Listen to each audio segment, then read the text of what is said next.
Bon, bonjour à tout le monde. Là, dans quelques instants, on va pouvoir commencer ce forum donc, qui porte sur l'économie de guerre, donc les calculs de la bourgeoisie, le rôle de l'État et la politique des révolutionnaires.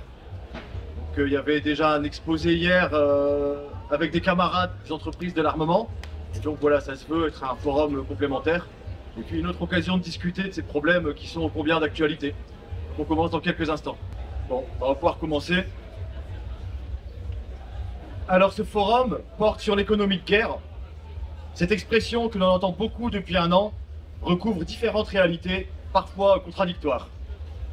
Alors ce que les économistes appellent pudiquement la guerre économique, c'est la concurrence permanente entre capitalistes. Concurrence pour les marchés ou concurrence pour placer ses capitaux. Cette concurrence débouche régulièrement sur des affrontements qui invariablement transforment la guerre économique en guerre tout court. Et c'est là qu'intervient l'économie de guerre. Si la bourgeoisie française veut pouvoir conserver ce qu'elle estime être son rang, comprenez ses profits, elle doit pouvoir s'appuyer sur un État à son service pour lui assurer une part du butin dans la guerre que les capitalistes se mènent à l'échelle mondiale. En plus de la recherche de débouchés pour les capitaux, les États doivent réellement se préparer à la guerre, qui semble chaque jour une hypothèse plus probable. Pour faire la guerre, il faut des armes et il faut des usines pour les fabriquer. Enfin, il faut formater l'esprit de ceux qui travailleront dans ces usines et de ceux qui porteront peut-être demain les armes qui sortiront de ces usines. Ce sont ces différents aspects que nous allons aborder. Alors d'abord, je voudrais dire qu'il y a quelque chose qui peut sembler paradoxal dans la situation actuelle. La crise s'aggrave de jour en jour et pourtant les grands groupes mondiaux font des profits records. Mais tous savent que leur économie va dans le mur et que chaque jour nous rapproche du krach général. Les places pour rentabiliser ces capitaux se font de plus en plus chères et la bagarre de plus en plus féroce. Je cite le PDG du groupe Renault. Lui, il dit « Les Chinois, ces gens-là, ils ne vont pas toujours nous passer devant. Il y en a marre d'être toujours considérés comme les derniers de la classe en France. Nous sommes en guerre en ce moment et on fait comme si de rien n'était. » Fin de citation. Alors, dans chaque pays, les capitalistes comptent sur leur État pour leur ouvrir des possibilités de profit. Aux États-Unis, l'État a mis en place l'IRA. Je ne vais pas développer, mais c'est un plan de plusieurs centaines de milliards de dollars visant à subventionner massivement les capitalistes américains et à attirer les capitaux du monde entier. Et cela, bien sûr, au détriment des capitalistes européens. La transition écologique, par exemple, ça semblait être un Eldorado pour les capitalistes français. Mais ils sont en train de se faire damer le pion par des capitalistes plus forts, à l'abri d'États plus puissants, comme les États-Unis ou la Chine. Car la période que nous vivons, c'est celle de la crise permanente et de la putréfaction du capitalisme. Comme il n'y a plus assez de marchés rentables, il faut en développer. Et le marché de l'armement est appelé à remplir cette fonction. Le magazine Capital, ça ne s'invente pas, écrit un article sur le sujet. Donc là, je cite. La défense est certes un secteur controversé, mais qui surperforme. Beaucoup d'investisseurs individuels s'excluent du marché de la défense pour des raisons éthiques et morales. Tirer bénéfice de la guerre et de la violence heurte les consciences. Mais bon, quand même, il ajoute, pour l'investisseur lambda, pour qui l'argent n'a pas d'odeur, le cours des actions reflète une belle tendance à la hausse. Fin de citation, la messe est dite. Dans cette situation, l'État français promet une pluie de profits aux industriels de l'armement. Le Parlement a voté la loi de programmation militaire. À terme, ce sont plus de 400 milliards d'euros sur 7 ans que l'État met à la disposition des capitalistes français. C'est en quelque sorte l'équivalent français du plan américain IRA dont je parlais avant. Et ça, c'est bien plus que toutes les sommes données au nom de la transition énergétique. Non seulement les sommes sont bien plus fortes, mais le marché est bien plus protégé. Les batteries électriques sont soumises à une rude concurrence mondiale. Mais l'armement national, c'est un marché protégé immense. C'est une possibilité pour les capitalistes français de se faire gaver par l'État français de manière ciblée, sans avoir à partager avec les autres capitalistes. La crise et la recherche de marchés juteux sont une des sources de l'économie de guerre. Mais ce n'est pas la seule. En soutenant l'Ukraine, la France est déjà de fait en guerre contre la Russie. Et l'objectif d'une économie de guerre correspond à un vrai problème militaire. Après 2 ans et demi de guerre en Ukraine, c'est maintenant devenu quotidien. On entend parler des capacités de production de la France. Combien d'obus la France peut-elle produire? Combien de canons? Combien de chars? Un journaliste économique résume en disant « La guerre, c'est d'abord de l'industrie ». On nous explique qu'en cas de guerre de haute intensité, la France ne pourra pas tenir longtemps, que les stocks de telle ou telle ressource militaire ne pourront pas être renouvelés suffisamment vite. Alors bien sûr, il y a une part de propagande dans tout ça. Les politiciens veulent rendre le plus de gens possible solidaires des buts de guerre de la bourgeoisie. Ils voudraient que l'on raisonne en parlant de notre armée, de nos chars, essentiels pour défendre nos intérêts.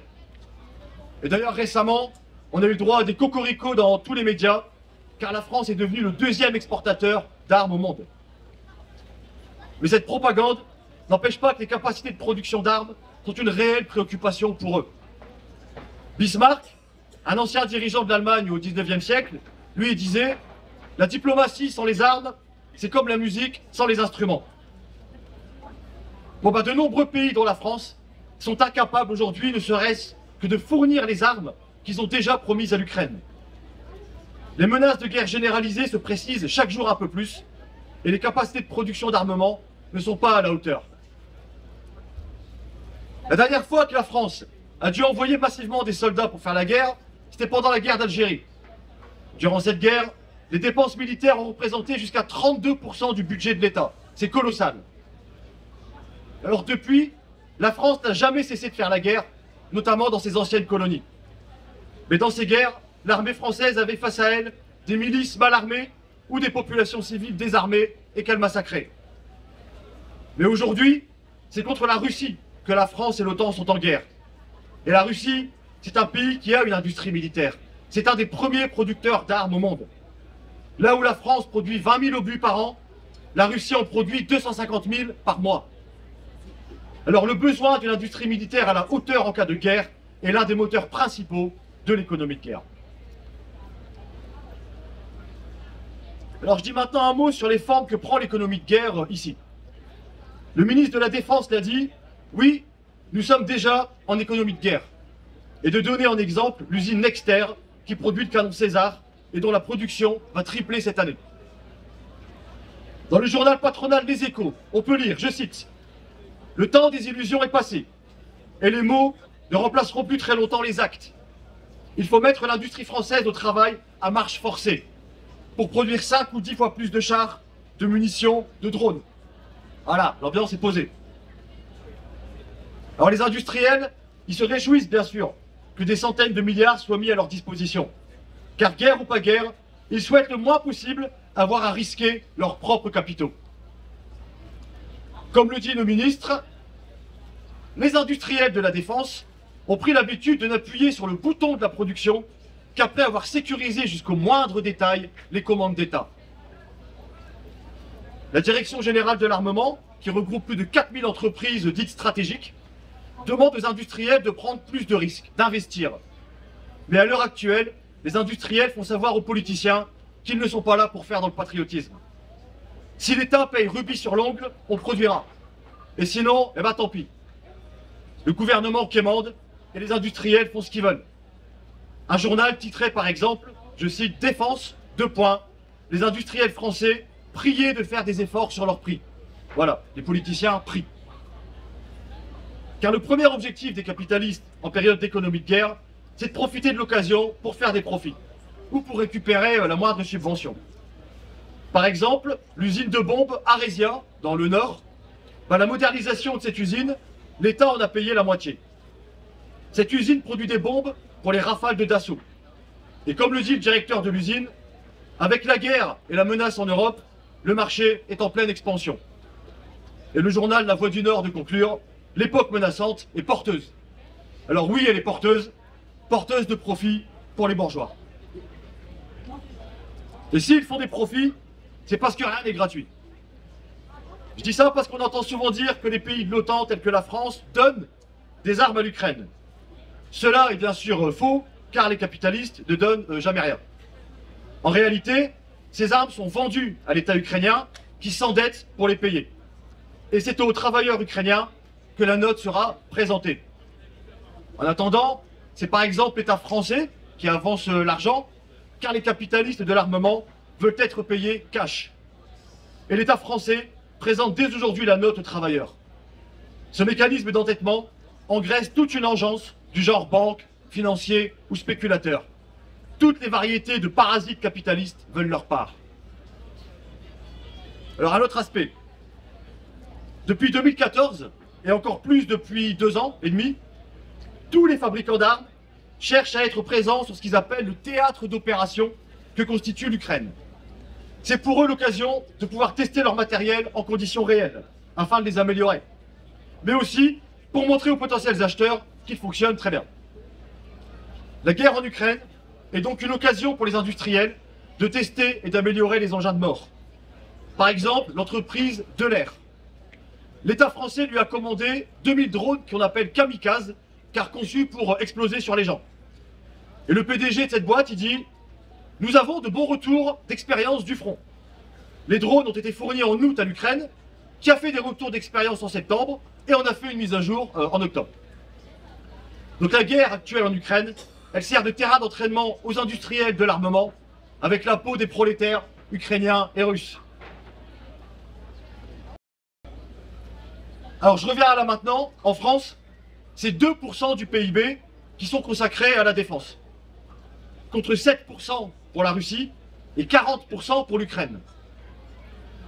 Du coup, même si les discours se multiplient, même si la pression s'accentue pour marcher au pas, la France est encore à 1000 lieues de ce que serait réellement l'économie de guerre.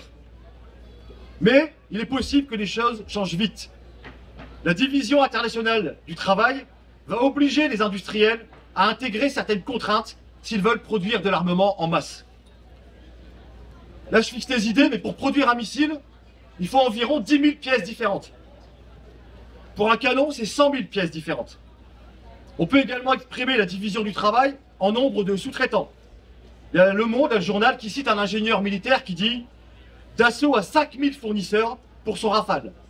Il suffit que l'un coince pour tout bloquer. » Alors, un aspect de l'économie de guerre, c'est la réorganisation des appareils industriels entièrement tournés vers la production militaire.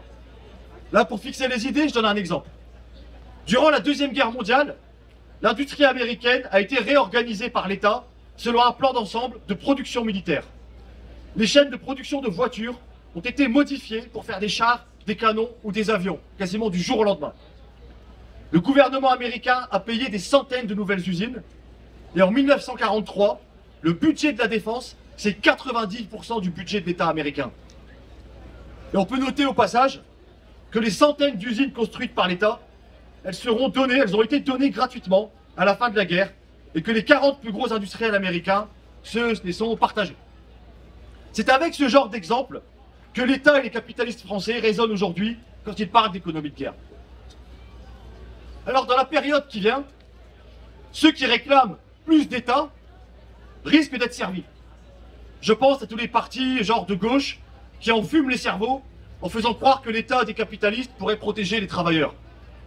Je dis qu'ils risquent d'être servis car c'est l'État qui pourrait être en charge de s'assurer que l'ensemble de la chaîne de production, du donneur d'ordre principal genre Dassault, Thales ou Nexter, et jusqu'aux plus infimes sous-traitants, suivent la cadence en cas de besoin de production massive. L'État pourrait même investir directement dans les capacités de production en payant par exemple des machines-outils, voire carrément des usines complètes, à certaines entreprises considérées comme stratégiques et au nom de la chasse au goulot d'étranglement dans la chaîne de production. Alors bien sûr, à ce moment-là, on pourra dire que l'État intervient davantage dans l'économie. Mais si demain les usines d'armement tournent à plein régime, ce ne sera pas pour faire le bonheur des classes populaires. Si la production d'armement se fait sous la houlette de l'État qui contraint les patrons, s'il cartélise les entreprises, comme disent les économistes, alors les conditions de travail seront encore pires pour les travailleurs dans ces entreprises. Et même si le ministre de la Défense fronce les sourcils en parlant de réquisition, les patrons ne feront rien s'il n'y a pas de profit à faire. Et d'ailleurs, l'État n'a aucunement l'intention de les priver de leurs bénéfices. Un militant disait en 1917, à propos des réquisitions qui n'étaient d'ailleurs jamais appliquées contre les patrons, il disait « Durant cette guerre, la seule chose qu'on réquisitionne, au final, c'est la vie humaine. » Fin de citation. Alors les capitalistes eux-mêmes, pourtant, ils le savent, que pour que la production soit efficace, il faudrait planifier l'économie. Mais même si leur vie elle est en jeu, Les capitalistes ne feront jamais passer l'efficacité avant leur profit. C'est dans leur ADN. Ils vendront la corde avec laquelle on les pendra, disait Lénine. La division internationale du travail est aujourd'hui poussée comme jamais dans l'histoire de l'humanité. Et l'ONU pourra voter autant de sanctions qu'elle veut, elle ne pourra pas interdire la réalité. Il y a des composants occidentaux dans les missiles russes et il y a du titane russe dans les avions américains. Tout dans l'économie capitaliste pousse à la planification à l'échelle de la planète. Mais les capitalistes ne pousseront jamais cette tendance jusqu'au bout. Ce serait nier ce qu'ils sont. L'économie de guerre, c'est-à-dire l'économie de la mort et de la destruction, montre au même titre que tout le fonctionnement du capitalisme que la propriété privée et les frontières nationales sont des cancers dont l'humanité doit se débarrasser.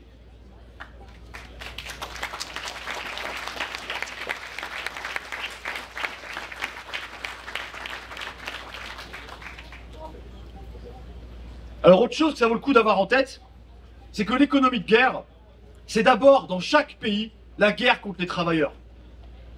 Durant la Première Guerre mondiale, un ministre avait dit clairement, un ancien socialiste, il n'y a plus de droits ouvriers, plus de lois sociales, il n'y a plus que la guerre. Fin de citation, moi c'est clair. Durant cette guerre 14-18, on a vu une baisse violente des salaires de l'ordre de 30 à 50%, et dans le même temps, l'inflation et les prix à la consommation qui atteignaient des records. Cette aggravation de la lutte des classes durant la guerre n'appartient pas au passé. En Ukraine, 2 ans et demi après le début de la guerre, le rideau de fumée de l'Union nationale se dissipe. Avec la prolongation de la guerre, la lutte de classe se durcit.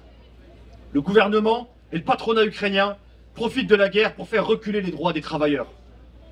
Le Parlement ukrainien a annulé une loi qui obligeait les patrons à continuer de payer leur salaire aux employés envoyés sur le front.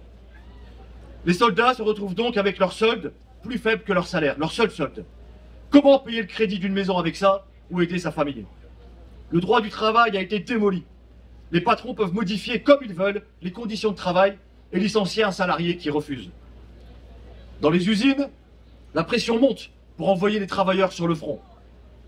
Mais les patrons ont le droit de réserver des ouvriers dont ils jugent le travail indispensable au fonctionnement de l'entreprise. En gros, c'est le patron qui décide qui va aller au front ou pas. Je vous laisse imaginer ce que ça signifie comme moyen de pression dans les mains du patron. Si tu travailles pas assez vite ou si tu contestes la dictature du patron, alors tu te retrouves en première ligne dans les tranchées. La lutte de classe ne s'arrête pas pendant la guerre. En Ukraine, l'un des buts de guerre aujourd'hui, c'est la possession des riches terres agricoles. L'Ukraine est le 4e exportateur mondial de céréales, et cela aiguise les appétits. Les oligarques ukrainiens et de grands groupes occidentaux profitent de la guerre pour mettre la main sur des millions d'hectares de terre. Résultat, en pleine guerre, alors que des régions entières sont transformées en champs de bataille et sont ravagées, alors que les petits paysans ukrainiens qui vivaient sur ces terres se retrouvent au chômage, deviennent des vagabonds ou sont envoyés sur le front, et ben les oligarques ukrainiens continuent de faire leurs affaires. Conditions proches de l'esclavage dans les usines, généraux qui envoient les soldats à la mort, rations alimentaires de famine, les guerres se font avant tout contre les classes populaires. Alors ici en France, de nombreux travailleurs sentent bien que toute la société va vers la guerre. Certains regardent du côté du pacifisme, quand d'autres, même s'ils ne veulent pas de guerre, raisonnent en se disant qu'il faudra bien se défendre si on est attaqué. Et bien sûr, les politiciens cherchent à exploiter ces sentiments. Le Parti communiste français et la France insoumise se présentent comme les champions du pacifisme en cette époque électorale. Mélenchon il dit, si vous voulez pas la guerre, votez insoumis. Le Parti communiste il dit qu'il faut sortir de l'engrenage du militarisme et qu'il faut remettre la paix et la justice au cœur de tous nos efforts. Mais bon, ça c'est pour tromper la confiance des travailleurs. Car quand on a la prétention d'être un politicien de la bourgeoisie, comme LFI ou le PCF, il ne s'agit pas de faire n'importe quoi sur les questions de défense. Ces gens-là visent à être des partis de gouvernement. Et il faut montrer qu'on est responsable devant les intérêts de la bourgeoisie et qu'on est favorable à l'économie capitaliste. Et dans l'économie capitaliste, il y a l'économie de guerre. La France insoumise, ils ont refusé de voter le plan de 400 milliards dont je parlais tout à l'heure, mais ils ne l'ont pas voté au nom du fait qu'ils ont dit qu'il n'était pas assez ambitieux, ce plan militaire. Et le candidat du Parti communiste, là, aux élections, il a déclaré cette semaine, dans une interview où il a commencé par insulter les Chinois qui nous volent notre industrie, il a dit, je cite, Il faut construire une économie de guerre pour demain. Et Macron ne le fait pas assez. Depuis que Macron est arrivé au pouvoir, on a vu que la part de l'industrie de l'armement a considérablement diminué. D'ailleurs, on a formé des forges qui faisaient des obus. Et il conclut, il continue, en disant « Oui, il faut des armes pour se défendre. Moi, je souhaite que les armes qu'on produise en France servent avant tout à défendre et à armer nos soldats français pour permettre de défendre la France. » Fin de citation, et je le redis, ça c'est le Parti communiste français. Alors du pacifisme à l'union sacrée pour le militarisme et la guerre au nom du nationalisme le plus crasseux, il n'y a qu'un pas. Et les partis de gauche le franchiront du jour au lendemain, quand tel sera l'intérêt de la bourgeoisie française. Alors si nous avons tenu à organiser cette discussion, c'est parce que le doute n'est plus permis. L'économie de guerre, la préparation à la guerre, c'est le programme politique de la bourgeoisie, et elle l'affirme haut et fort. Macron parle de réarmement à toutes les sauces. Réarmement industriel, pour signifier aux ouvriers qu'ils vont se faire écraser au nom de la production de guerre. Réarmement civique, soulignant la propagande nationaliste et l'embrigadement patriotique qui vont aller crescendo. Et il va même jusque dans le lit des travailleurs quand il parle de réarmement démographique, façon de dire qu'il faut faire des enfants, car nous aurons bientôt besoin de soldats. Macron se fait le porte-parole de la politique des capitalistes. Et cette politique, l'économie de guerre, c'est avant tout la guerre contre les travailleurs. Et bien face à la politique des bourgeois, les travailleurs doivent avoir leur propre politique. Il faudra bien se défendre, nous dit-on. Ben que les travailleurs se défendent, oui, 1000 fois oui. Mais sans compter ni sur l'État, ni sur les militaires. Parce que personne ne défendra les travailleurs. Et le sort que Zelensky ou Poutine font subir à leur propre population est là pour nous le rappeler. Les bourgeois et leurs États nous abreuvent de tirades sur le patriotisme. Mais pour eux, ce sont les profits qui passent avant tout. Les capitalistes sont patriotes tant que ça ne leur coûte rien. Mais si leurs profits sont menacés, alors ils sont prêts à envoyer leurs propres enfants à la mort, comme en 1914. Les politiciens bourgeois répètent que la France est menacée, que le monde court à la catastrophe. Et bien à supposer que ça soit vrai, alors l'urgence, c'est de retirer le pouvoir à ceux qui ont amené la société dans cette situation, c'est-à-dire les capitalistes. Et sûrement pas de continuer à leur faire confiance pour défendre l'intérêt des classes populaires. Seuls les travailleurs sont légitimes à diriger cette société. Et c'est avec cette idée, celle du pouvoir ouvrier, que les révolutionnaires doivent aborder la période qui vient. Qu'il y ait des manifestations contre la guerre, que cette marche à la guerre s'accélère, ou que la guerre éclate tout bonnement, c'est cette perspective du pouvoir ouvrier qui doit animer les révolutionnaires, et qu'ils devront essayer de faire toucher du doigt aux travailleurs.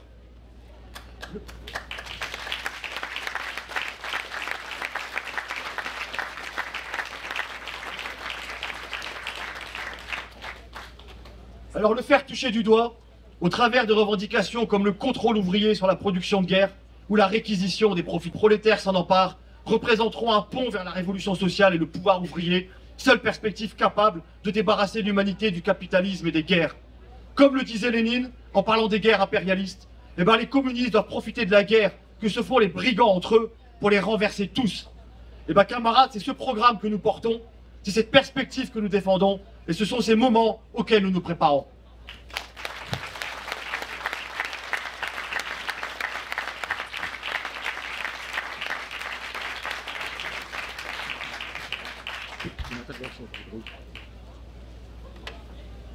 Donc on va prendre un petit moment là pour débattre. S'il y a des questions, des interventions. Alors, je le précise quand même pour les interventions des groupes politiques, c'est une intervention par groupe, d'abord en se présentant et pas trop long si possible pour que tout le monde puisse intervenir. Est-ce qu'il y a déjà des camarades qui veulent intervenir? Je sais pas s'il y a un micro-baladeur. Il n'y a pas de micro-baladeur là. Bon, j'appartiens au NPA révolutionnaire, mais je n'interviens pas au nom de mon organisation. Alors bon, je suis à 98% d'accord avec l'intervention du camarade, et en particulier avec sa conclusion sur les perspectives. Je voudrais juste faire quelques observations. Je ne suis pas convaincu que les capitalistes ne soient pas capables, s'il y avait on était dans une situation d'économie de guerre, de réquisitionner les entreprises. Hein. Ça s'est déjà fait par le passé. Ah pardon.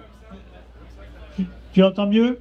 Oui, alors donc je disais que je ne suis pas convaincu que les capitalistes, leur État plus exactement, ne soient pas capables de procéder à des mesures autoritaires, des réquisitions, y compris de capitalistes, si ça s'avérait nécessaire. Par le passé, par exemple, même dès la guerre de 14-18, l'Allemagne avait établi une forme d'autorité pour pouvoir discipliner sa société et réunir tous les moyens pour mener la guerre. Non, c'est pas, ça serait pas, alors il ne faut pas les saisir, les capitalistes, hein.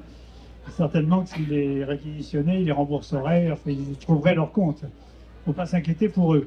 Mais enfin, ils peuvent très bien prendre des mesures, ils en sont tout à fait capables. L'autre observation, c'est sur l'état dans lequel on est, effectivement, comme tu l'as dit, 2% du budget, c'est pas beaucoup. Donc on est encore assez loin quand même d'une économie de guerre. Et les États comme la Russie qui est à 7%, qui est en guerre, c'est les États forcément qui ont un PIB beaucoup plus faible, puisque le niveau de la Russie, c'est le niveau de la Corée du Sud, de l'Espagne. Ils sont obligés de consacrer évidemment à la guerre un plus fort pourcentage. Les grands États sont si puissants qu'ils n'ont pas besoin de consacrer un très grand pourcentage. Par exemple, les États-Unis, aujourd'hui, leur pourcentage de leur PIB consacré aux Allemands est infiniment plus faible. Bon, tu m'arrêtes.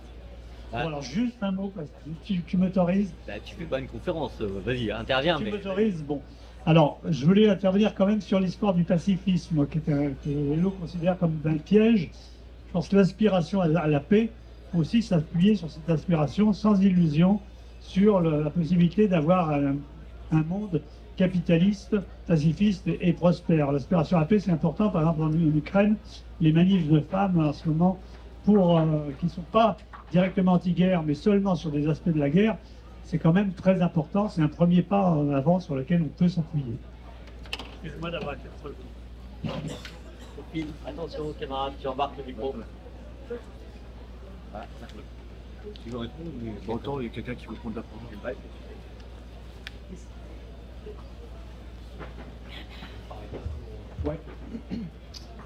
Ouais, moi je voulais réagir juste sur l'histoire de. Bah, on est tous d'accord que, comment dire, on n'est pas encore dans l'économie de guerre telle que ça a pu se produire dans les guerres mondiales précédentes.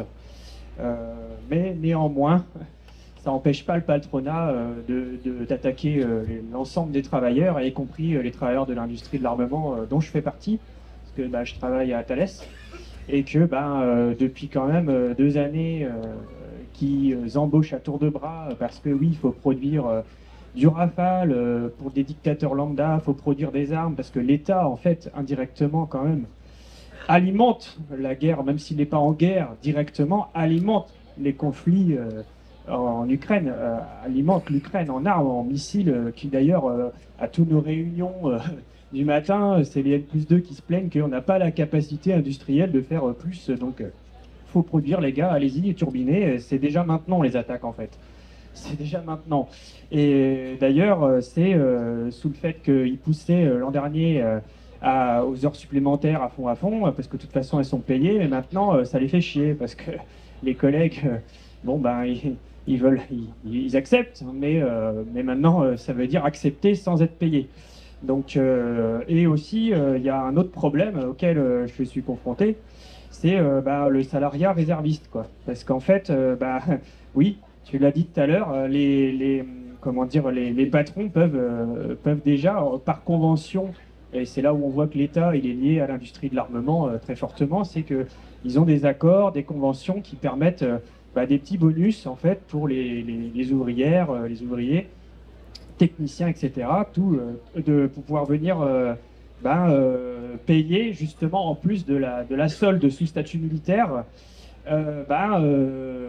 du salaire en tant que salarié Thales. Donc on est salarié et en même temps on est réserviste. Donc, ça c'est à raison de 20 jours par an. Ça a été dit à l'autre forum précédent, voilà. Et je vais faire vite. Et donc, bah, il y a aussi des collègues qui cèdent à ce truc-là parce qu'ils se disent, ah bah voilà, il n'y aura plus d'heures sup, donc il y aura plus de... C'est pas que je suis fan des heures sup, mais ça représente quand même un manque à gagner dans l'année assez important, en fait, de 200, 300 euros pour ceux qui en profitent, quoi. Et je voulais juste aussi terminer sur l'histoire du pacifisme, c'est que ne nous trompons pas, oui, sur les histoires des partis de gauche, de la France insoumise, etc., qui sont très liés d'ailleurs avec la CGT, là où je suis, les directions syndicales qui se posent toujours en conseiller des patrons sur leurs plans, sur comment ils devraient faire pour que ça soit mieux. Mais bon, ils dénoncent aujourd'hui le fait que Thales produise des drones qui bombardent à Gaza, etc. Mais par contre, où ils étaient quand il fallait dénoncer le fait que des Rafales bombardaient la Libye, je les ai pas entendus, quoi, perso. Ou alors j'ai mal écouté, mais je les ai pas très entendus.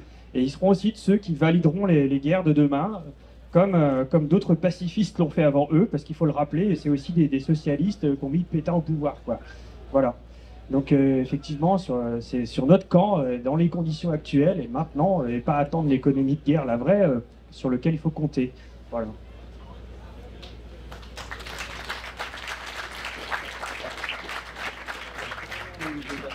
Une question, vas-y. Ouais. Est-ce qu'il y a d'autres camarades? Ouais, puis après, je peux faire un premier tour de réponse. Ouais, c'est très court. Moi, c'est pour voilà, parler. Je suis inquiet parce que je constate quand même que la propagande auprès de la jeunesse sur la guerre, mais même je suis pas sûr que c'est tellement de la propagande, mais en fait, je vois plein de jeunes de milieux populaires pour qui voilà, bosser dans l'industrie d'armement, être à l'armée, être réserviste, voilà, pour eux ça leur paraît plutôt une aubaine, un truc, voilà, c'est un boulot sûr, c'est quelque chose dans lequel ils se projettent et où l'antimilitarisme ou le pacifisme, moi qui me semble un peu voilà, un truc spontané, je l'entends très peu, quoi. Donc voilà, je suis inquiet de ça, de ce constat, quoi. Quelqu'un Une dernière, vas-y, une dernière, et puis je...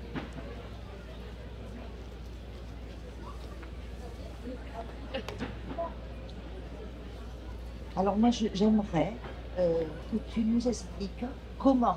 pardon. J'aimerais que tu nous expliques, que tu nous amènes à débattre de actuellement. Le camarade travaille à Thalès. Qu'est-ce qui peut se passer dans son atelier à Thalès, dans son bureau d'études? Comment se ressaisir, si tu veux, d'accord, on est dans une entreprise d'armement, mais dans nos ateliers ou dans mon travail, comment on va s'organiser?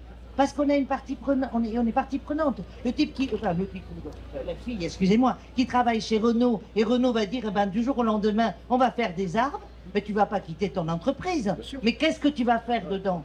Comment, alors je m'exprime pas bien, mais comment on peut faire du collectif, comment on peut faire un conseil, enfin je sais pas dire tout ça, mais j'aimerais bien que tu parles de ça. Ensuite, je veux répondre par rapport au pacifisme. Si tu veux, moi je suis une vieille dame, et j'en ai entendu parler des pacifistes.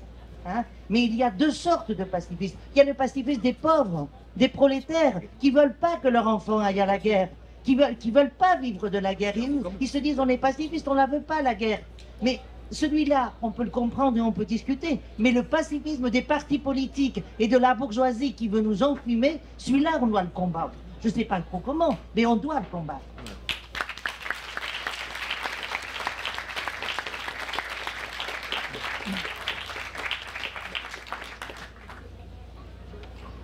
Bon déjà, je vais répondre aux camarades du NPA. Bon, je vais te dire pourquoi il y a plus que 2% de choses où on n'est pas d'accord. En fait, là, toi, tu discutes de ce que les patrons seraient ou pas capables de faire, de réquisitionner, de pas réquisitionner. Enfin, premièrement, je crois qu'eux-mêmes, ils s'en foutent. Deuxièmement, eux-mêmes, ils savent pas vers quoi ça va. Enfin, c'est pas comme s'il y avait un conseil des patrons qui allait décider de réquisitionner ou pas. Là, aujourd'hui, il y a des patrons qui veulent que la guerre, elle continue. Même en Ukraine, tu prends. Ou qu'elle s'accentue. Les marchands de canons, les marchands de missiles, les marchands de cercueils, enfin, je sais pas quoi. Et t'as tous ceux, les patrons de la reconstruction, qui sont pas des épiciers du coin. Bouygues, Vinci, je sais pas quoi.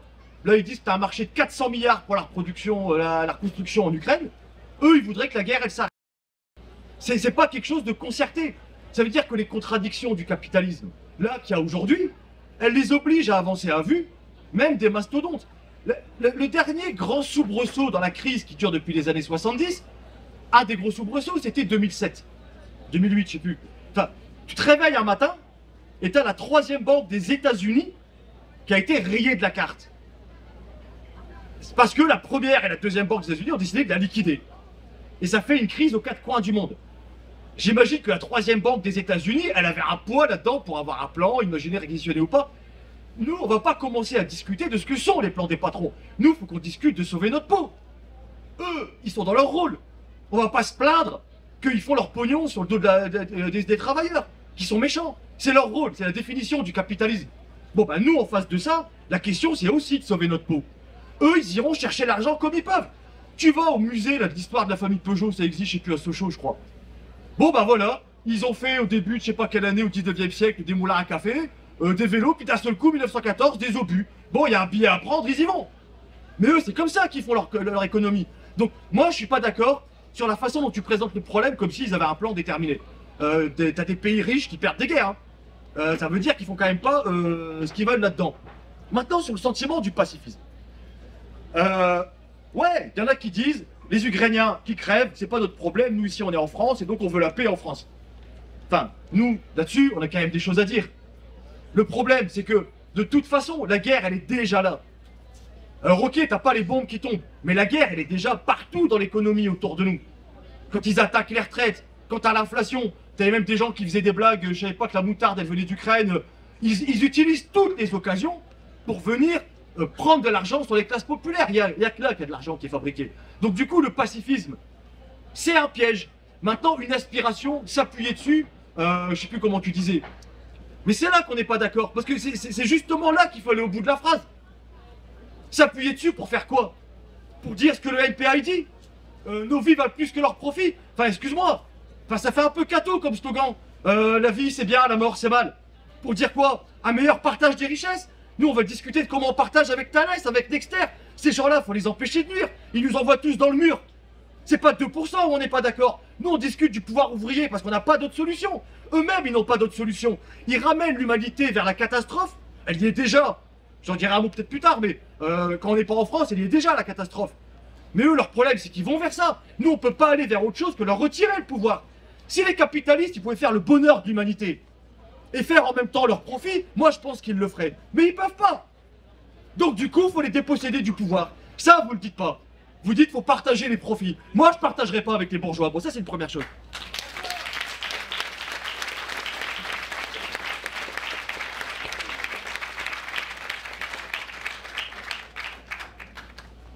Alors ensuite sur...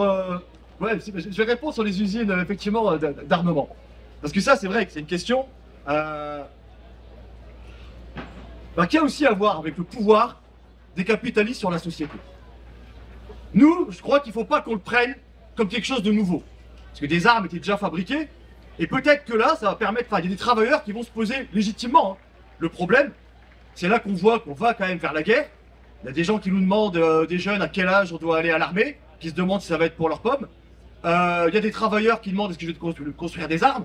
Bon, la division internationale du travail, déjà, elle fait qu'on va pas commencer à discuter qui est responsable ou pas entre celui qui fait des obus et celui à Arcelor dans une usine sidérurgie qui a fabriqué la plaque d'acier avec laquelle tu fais des obus. Nous, il ne faut jamais qu'on perde de vue que les capitalistes, ils décident de à quoi sert le travail de toute l'humanité. Et nous, on n'a pas à se sentir emmerdés. Je veux dire, on n'est pas responsable. Enfin, des gens qui bossent dans le médical, ils pensaient sauver des vies humaines et à la fin, ils font du Mediator et ils tuent je sais pas combien de gens. Il y a une série là sur les trucs médicaux là. Comment ça s'appelle? Les opioïdes aux États-Unis. Bon, tu fabriques des antidouleurs pour la fin de vie, tu te retrouves à tuer 700 000 personnes aux États-Unis. Mais parce qu'on décide de rien. Encore une fois, moi je crois qu'il faut aborder le travail militant dans les entreprises de l'armement exactement de la même façon qu'on l'aborde n'importe où ailleurs, en termes de branches d'industrie et en termes de pays. Parce que la question qu'il faut se poser, même dès maintenant, je la pose, c'est qu'est-ce qu'on dira dans ces moments-là? Parce que eux, de toute façon, même ce côté, il faut transpirer des armes pour se défendre. Non, non, non. Eux, ils voient des marchés là-dedans. La famille Peugeot, je prends eux comme exemple parce que c'est des Français, donc autant se faire plaisir. Mais on pourrait le prendre pour plein d'autres. Enfin, pendant la Première Guerre mondiale, patriotisme, tintamarre, les drapeaux français, ils se sont fait payer, je crois, pour des moteurs d'avion qui n'ont même pas livré. Prends l'oseille et tire-toi. Et quand t'as les Allemands, les nazis là, qui ont débarqué, il n'aura pas fallu longtemps pour faire des affaires avec. Parce que c'est le capitalisme. On n'a pas à s'en étonner. On n'a rien à attendre d'eux. C'est eux ou nous. Donc bien sûr, dans les usines d'armement, il y a cette dimension-là. Et l'autre dimension, et finalement ça recoupe avec même dans les tranchées, c'est que la finalité de ces usines d'armement, eh ben, selon que ce soit les patrons ou les ouvriers qui décident de ce qu'on fait avec, eh ben c'est pas pareil. C'est pas bien ou mal. Bien sûr qu'à un moment donné, personne n'a envie de fabriquer des bombes qui vont aller taper sur la tête de ton cousin parce qu'il habite de l'autre côté de la frontière. Mais quand il y a eu la révolution russe, je vous le dis en 2 secondes, hein, ils n'ont pas fait le partage des profits. Ils n'ont pas fait nos vies valent plus ou je sais pas quoi. Non, ils n'ont même pas simplement fait la grève. Je parle de la révolution, du pouvoir ouvrier. Ils ont pris les usines d'armement dans lesquelles les patrons leur avaient appris à travailler pour produire des armes. Et quand on a là, des mecs là, du Tsar ou je sais pas qui ont entouré Pétrograd, Saint-Pétersbourg pour venir massacrer les gens, ils n'ont pas fait grève les ouvriers. Ils ont pris les usines, ils les ont fait tourner, ils ont bossé 16 heures par jour pour eux, pour fabriquer des armes qui leur ont permis de mettre sur la gueule de ceux qui avaient en face. Moi je suis pour ça.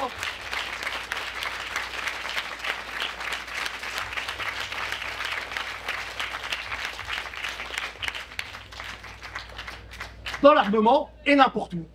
Ça veut dire parce que finalement, ce problème il se pose d'une manière générale.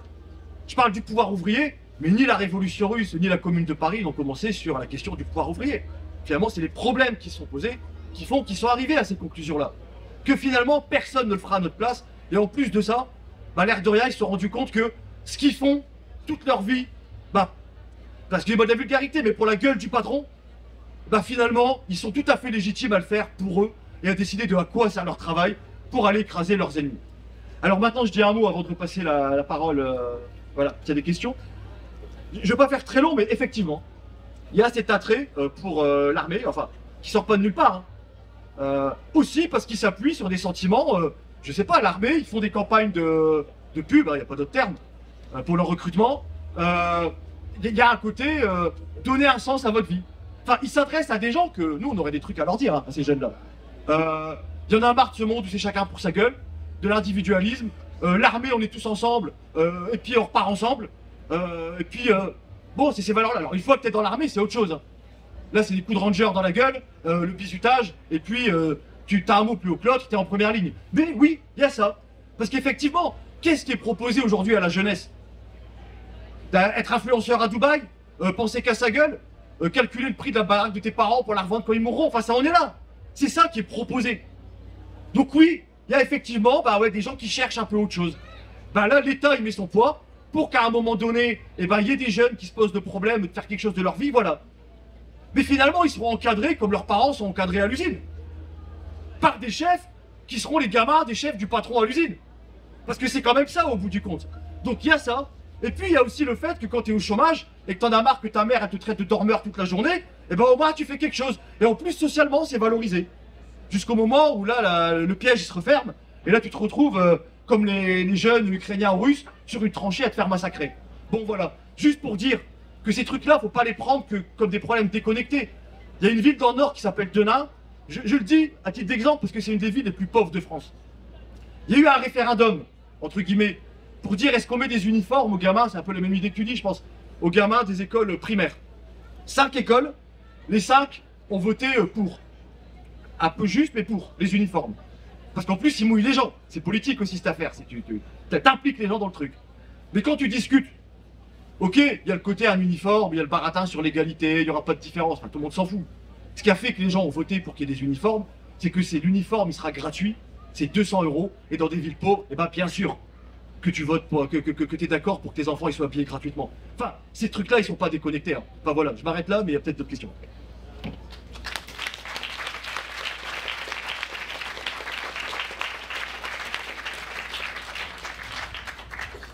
Oui.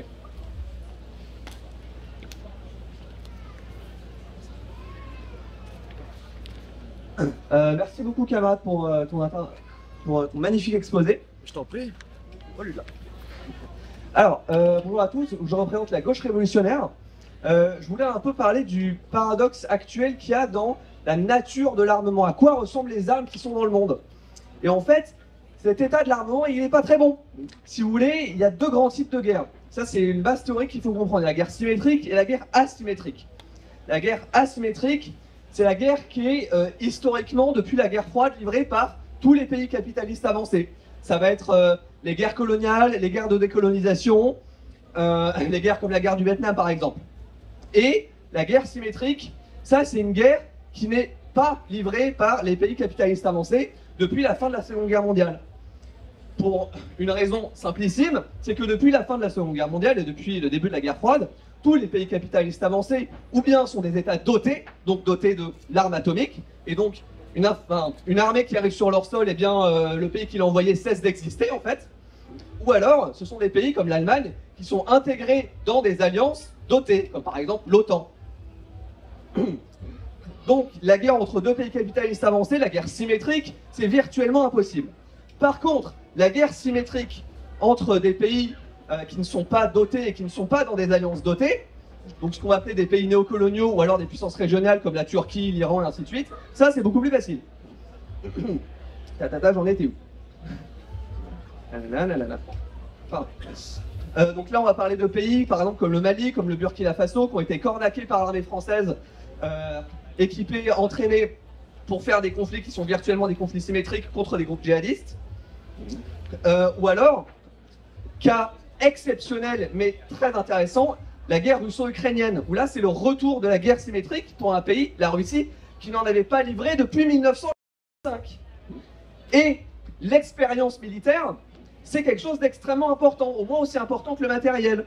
Si vous voulez, la Russie, qui n'a donc pas livré de conflit symétrique depuis 1945 et donc qui n'a absolument aucune idée de comment on fait ça, eh bien au début de la guerre, en 2020 de mémoire, on a eu des cas d'incompétence, de nullité, de manque de tout absolument, ouais, je vais finir ainsi, absolument gravissime. Et c'est pas pour rien qu'ils ont quémandé à l'Iran et à la Corée du Nord du matériel, parce que la Corée du Nord et l'Iran, eux, ils se préparent pour des conflits symétriques depuis très longtemps.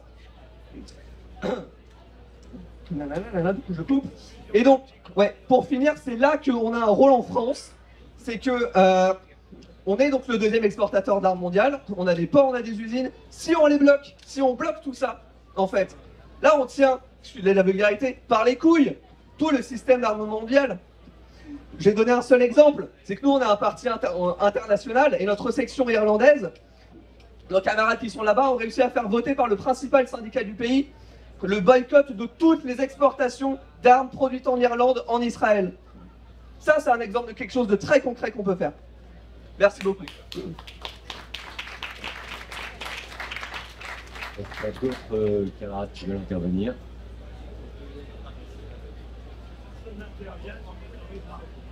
On va attendre un peu. Il y a là-bas, il y a là-bas.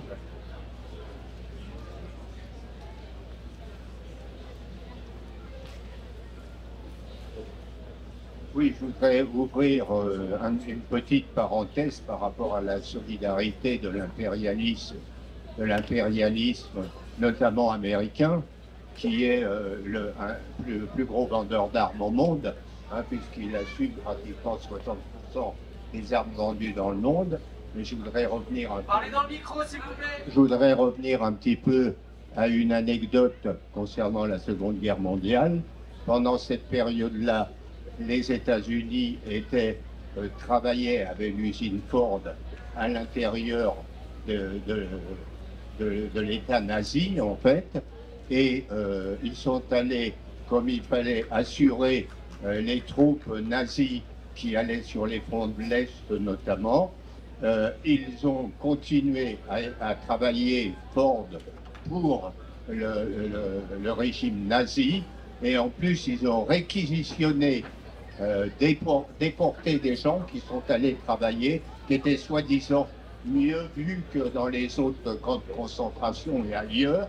Hein. Les États-Unis ont donc été complices en tant qu'impérialistes du régime nazi, et on a déporté des gens pour les faire travailler chez Ford pour qu'ils puissent assurer la production pour le régime nazi.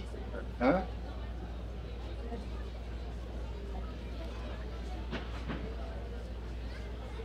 Est-ce qu'il y a d'autres camarades qui veulent intervenir avant la conclusion? Non, je vais répondre. Bah, tu réponds. On va conclure là, de toute façon, il reste 3 minutes. Tu sais. Bon. Alors, sur les guerres symétriques, asymétriques, je vais peut-être répondre à côté parce que j'ai pas bien compris la question. En tout cas, moi je sais pas ce qui est symétrique. Ce qui est similaire, c'est la politique des États, où que ce soit. C'est-à-dire qu'on voit, là j'ai parlé beaucoup de la France, c'est notre propre impérialisme, c'est quand même ceux qu'on aura en face. Le jour où il y aura des travailleurs qui décideront de contester l'oppression qu'ils subissent. Mais on aurait pu parler de l'Allemagne, on aurait pu parler de l'Angleterre, des États-Unis, de tous les pays là, qui se réarment, et des bourgeois qui font des profits. Il y a une entreprise qui s'appelle Rheinmetall en Allemagne. Enfin, il y a un chiffre qui est sorti dans la presse, 23% de retour sur investissement. C'est énorme dans une période de crise. Ça veut dire qu'aujourd'hui, c'est quand même leur soif de profit, pas parce qu'ils sont méchants, parce que dans le capitalisme, tu ne peux pas faire autrement, est en train de conduire l'ensemble de l'humanité, que les pays soient dotés de l'arme nucléaire ou pas, vers un conflit généralisé. L'armement, de toute façon, c'est pas simplement l'usine d'où sortent les obus. Je veux dire, là, aujourd'hui, ils en sont, enfin, je veux dire, c'est des circuits imprimés, c'est des capacités d'ingénierie. Donc nous, de toute façon, on ne peut pas séparer ça. En fait, c'est une continuité avec l'économie qu'il y avait avant.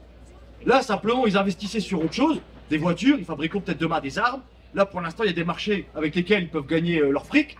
Et c'est ça, nous, qui doit nous faire réfléchir. Parce qu'il y en a qui présentent, alors le NPA, c'est une variante, mais en fait, il y a toutes les formes un peu de réformisme qui disent ou pas leur nom.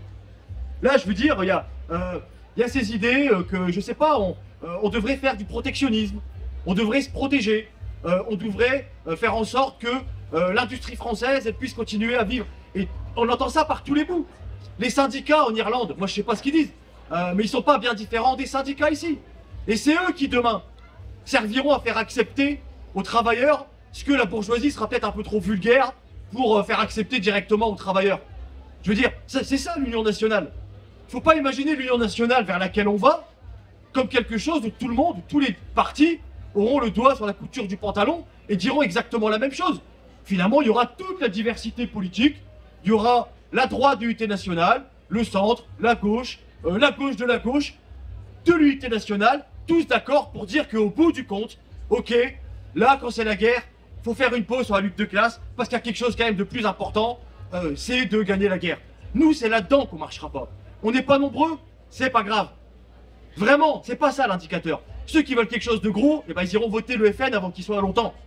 Donc nous, on ne doit pas avoir ça comme problème. Le problème, c'est par rapport au programme de transition de Trotsky, par rapport à ces idées de quelles possibilités ouvre une guerre. Dans les tranchées, dans les usines, qu'est-ce qui fait qu'à un moment donné, les travailleurs pourront, dans des révolutions, se poser le problème de la direction de la société? C'est ça qui doit nous animer. Je ne vais pas faire une comparaison terme à terme. J'ai déjà dit un mot sur la révolution russe, mais ça reste la révolution ouvrière qui allait le plus loin jusqu'aujourd'hui. Les bolcheviks, en février 17, quand ça a commencé, ils devaient être 10 ou 15 000 sur 160 millions de Russes. Sauf que la différence, c'est que depuis des années, ils construisaient patiemment un parti. Ils construisaient pas un parti, ils construisaient un parti qui avait l'ambition de s'implanter dans les entreprises, dans les villes, là où il y avait de l'industrie. Ils faisaient participer, il y a 10 000 travailleurs qui ont contribué d'une façon ou d'une autre au journal des bolcheviks, qui s'appelait l'Étincelle, l'Iskra, et qui était finalement autant de liens humains, de réseaux qui existaient, et qui ont fait qu'au moment où la révolution a commencé, ce qui fait que premièrement, pendant la guerre, il y avait des gens qui avaient quand même les idées au clair sur là où on en est, qui étaient préparés à ces moments-là. Et aussi au moment où la révolution a démarré, parce que c'est jamais les révolutionnaires qui démarrent les révolutions, mais qui étaient capables, là-dedans, de proposer une politique dans un cadre démocratique, qui s'appelait les soviets, et qui a fini par trouver finalement des millions de travailleurs, des dizaines de millions de travailleurs qui sont rattachés à cette politique-là, qui leur prise à leur compte. Finalement, le parti qu'ils ont construit pendant des années Là où d'autres devaient leur dire, d'ailleurs d'autres leur disaient, il faut l'unité, il faut faire un truc plus gros, ce qui nous rassemble est plus fort que ce qui nous divise, enfin je sais pas quel truc. Eux, ils disaient non. Parce que si on lâche là-dessus, on lâche sur tout. Et ils ont dit non, il faut qu'on prépare ça. Et bien à ce moment-là, justement, le fait de l'avoir préparé, le fait d'avoir patiemment, jour après jour, essayé de transmettre, de populariser cette idée de l'indépendance politique du prolétariat en toutes circonstances, du fait que dès que les décisions dans une révolte ou une révolution ne sont pas démocratiques, c'est qu'il y a quelqu'un qui est en train d'aiguiser un couteau pour te faire la peau. Nous, c'est ce parti-là qu'on veut construire. Bien sûr, je dis pas qu'on est les bolcheviks, mais par plein de côtés, si même ça, on n'est pas capable de le faire aujourd'hui. Parce que juste... Ouais, très vite. Je dis ça, si on n'est pas capable de faire ça aujourd'hui, dans un pays riche, parce que ça va, quoi. Ok, il y a la répression, je sais pas quoi, Sciences Po et tout, ils ont raison hein, de gueuler, mais... Enfin, je veux dire, c'est pas la prison en Turquie, quand même, pour l'instant. Je veux dire, là, aujourd'hui, notre impérialisme, il bousille l'Afrique, il bousille le Moyen-Orient, nous, on a des miettes qui tombent de là. Nous, on n'est pas interdit de vendre un journal dans la rue. Si on n'est même pas capable de faire ça, aujourd'hui, ça veut dire de préparer l'indépendance politique du prolétariat pour ces moments-là, ça veut dire que même se dire parti ouvrier, c'est une blague.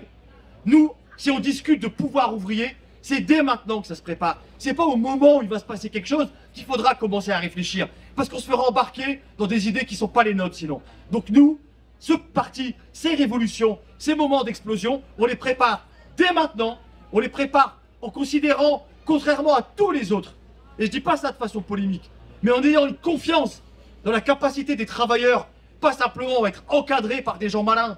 Je dis ça parce que des fois on entend il faut un cadre. Non, nous on n'est pas pour encadrer les travailleurs.